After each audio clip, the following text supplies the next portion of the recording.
Selamat datang di review kita kali ini. Kali ini kami akan membahas tentang software free CPU-Z. Mengetahui spesifikasi suatu komputer sangat penting bagi pengguna komputer. Mengapa saya katakan penting? Karena spesifikasi komputer dapat kita jadikan sebagai acuan untuk berbagai hal. Misalnya, saat kita ingin membeli RAM baru, jika kita salah membeli RAM, maka kita tidak dapat memasang RAM tersebut pada motherboard kita. Hal ini juga berlaku untuk prosesor, VGA, dan memori yang akan kita gunakan. Untuk mengetahui spesifikasi komputer sangat menyusahkan, karena kita harus membongkar komputer kita terlebih dahulu dan melihat satu persatu tipe dan karakteristik hardware yang kita punyai. Lalu bagaimana cara agar kita mengetahui spesifikasi komputer dengan mudah? Caranya sangat gampang, adalah dengan menggunakan software CPU-Z. Apa sih CPU-Z? CPU-Z adalah suatu free software, artinya itu gratis. Jadi software ini dapat digunakan secara gratis yang dapat di-download pada situs www.cpuid.com. Jadi untuk lebih jelasnya kami akan membawa Anda pada situs CPU-Z. Dapat dilihat di sini. Ya, di sini ada dua tipe bahasa yang digunakan, yaitu English dan Chinese. Di sini kita memilih CPU-Z tipe 1,59. Diklik saja. Nah, setelah masuk ke ini, masuk ke download now. Lalu software tersebut akan di-download dan masuk ke dalam file kita. Ya. Setelah kita download, kita jalankan aplikasi CPU-Z itu seperti apa sih? Seperti ini tampilannya. Nah, dapat dilihat di sini. Di sini terdapat beberapa tab: CPU, cache, mainboard, memory, SPD, graphics, dan about.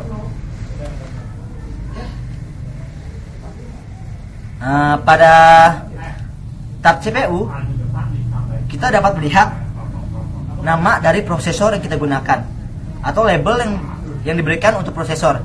Di sini dalam komputer yang kami gunakan bernama Intel Pentium T4300 dengan codename Penirin. Codename di sini adalah generasi keberapa dari prosesor yang digunakan. Packet yang digunakan dalam komputer ini adalah soket P478. Maksudnya adalah jenis soket yang digunakan untuk jenis prosesor ini. Serta terdapat teknologi spesifikasi family dan instruction. Instruction di sini ialah jenis instruksi yang dapat dihandle oleh prosesor. Nah, selanjutnya untuk lebih jelasnya kita masuk ke area clocks atau clock sini. Dapat dilihat clock core ialah informasi mengenai total clock yang dijalani oleh masing-masing core.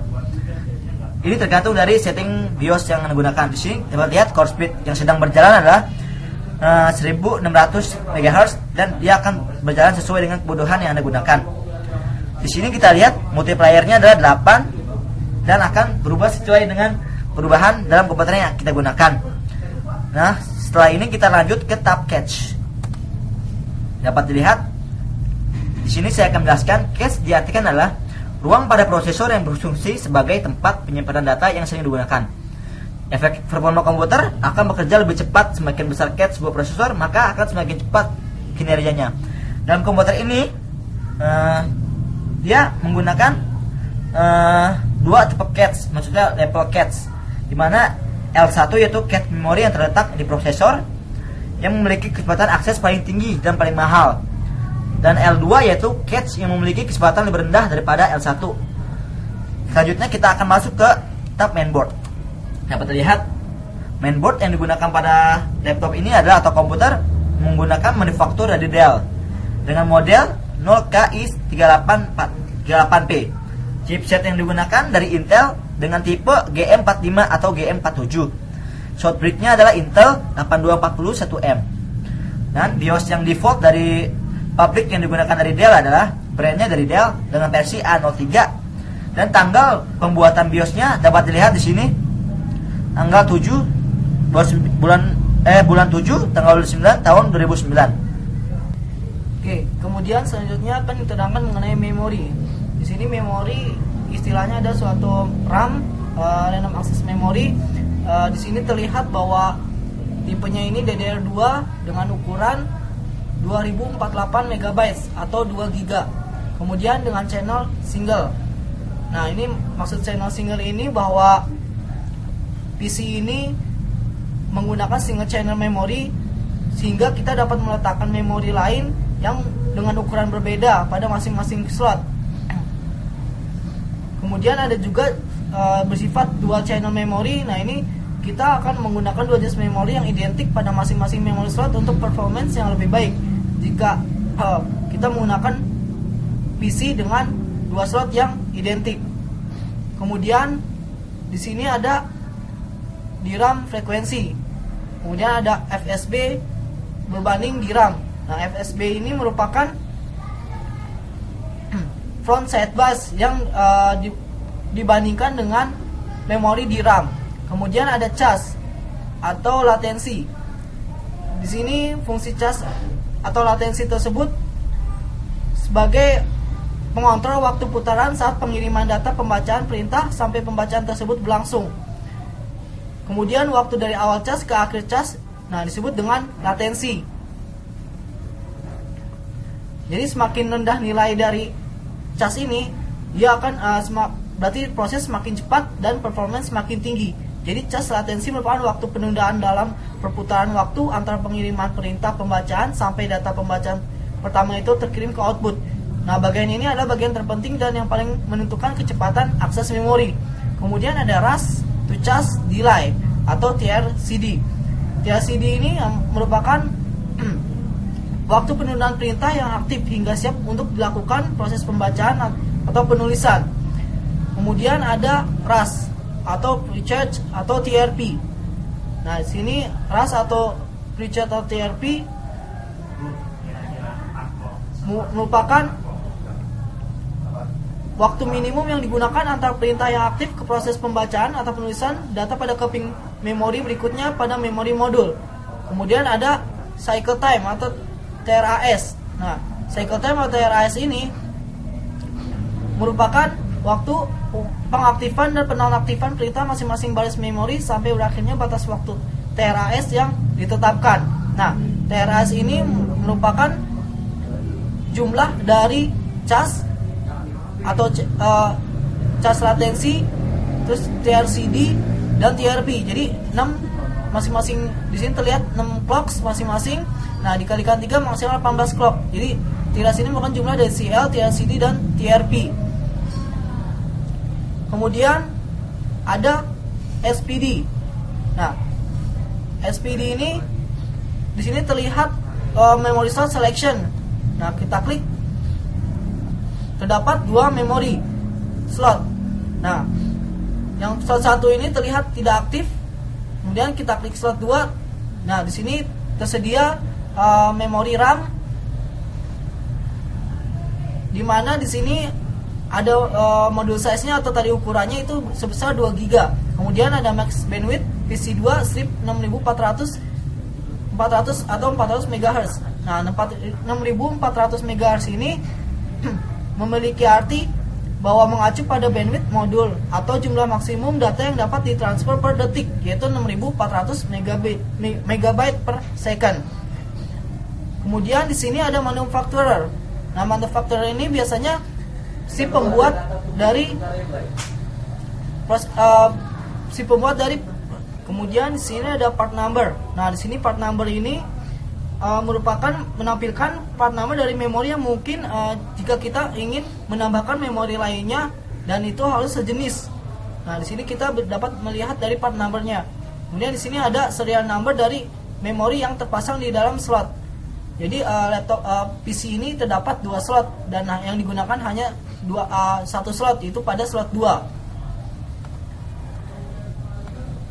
Oke, kemudian di sini ada correctionnya none karena dia tidak dikatakan di sini tidak ada error correction. Kemudian ada JEDEC. Di sini JEDEC ini merupakan Joint Electronic Device Engineering Council, yaitu badan internasional yang menentukan standar IC atau Integrated Circuits. Jadi di sini ada informasi untuk masing-masing timings yang digunakan dalam memori itu dari badan standar internasionalnya. Kemudian di sini kita lihat dapat dibandingkan dengan memori yang sedang aktif yang kita gunakan. Di sini harus mendekati dari apa yang Badan Standar Nasional terapkan. Jadi kalau misalkan proses overclocking akan melihat lebih dari mungkin dari Badan Standar Internasional ini. Oke, jadi di sini merupakan timing yang dipegang oleh standar Badan Internasional, atau dikatakan di sini bersifat RAM standar yang ada. Kemudian di sini merupakan proses timing yang digunakan pada memori, dan merupakan timing itu sendiri merupakan pengatur kecepatan data yang akan dan sedang diolah oleh memori, sehingga sangat berpengaruh dengan jumlah data yang sanggup diselesaikan untuk proses selanjutnya. Oke, selanjutnya mengenai grafik, dikatakan grafik proses unit atau GPU. Nah, di sini PC ini bawaannya menggunakan mobil Intel 4 series Express chip. Nah, ini bawaan dari internal dari PC tersebut.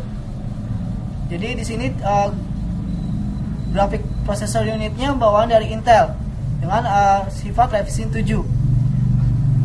Oke, kemudian untuk melakukan validasinya, di mana validasi ini kita akan digunakan untuk menampilkan sistem kerja komputer ini untuk dibandingkan atau benchmark dengan komputer lain. Caranya itu klik bisa melalui about, itu berupa validasi.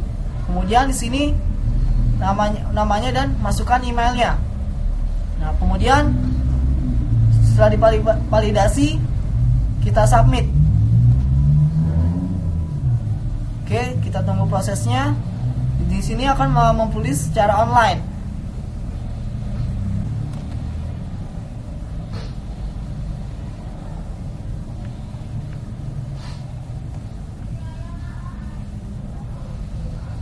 Oke, di sini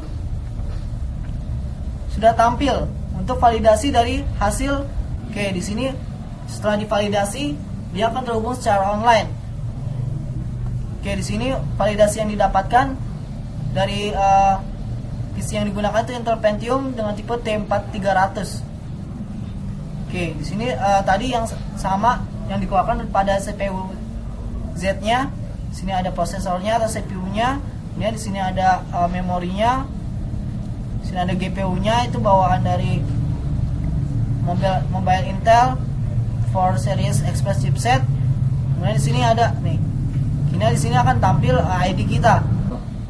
Oke, di sini tampilan dari hasil CPU Z-nya, dari CPU-nya secara gambar umum. Nah, di sini kalau misalkan kita ingin menampilkan dari hasil atau proses benchmarking kita dengan membandingkan dengan yang lain, kita bisa menampilkan URL ini, kita copy paste ke dalam suatu forum. Nah, di situ di forum akan tampil untuk dibandingkan hasil-hasil dari pemeriksaan sistem komputer yang ada. Oke, syarat validasi ini kita harus terhubung ke jaringan internet. Oke, selain menggunakan validasi CPU secara online, kita juga dapat membuat file HTML-nya dengan mengetik about, kemudian save report ini dengan bisa berupa TXT maupun HTML. Kita klik. Oke, kita save. Oke, dan di OK.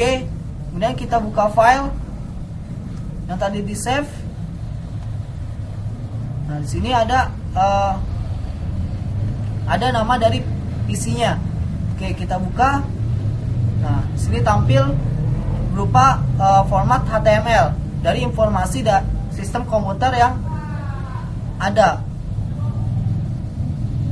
Oke, di sini bisa kita lihat informasi-informasi dari sistem komputer. Ini yang secara HTML.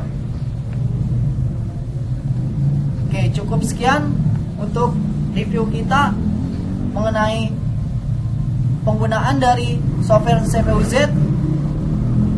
Terima kasih atas perhatiannya. Dan mohon maaf apabila ada salah-salah kata. Terima kasih. Assalamualaikum warahmatullahi wabarakatuh. Sampai jumpa.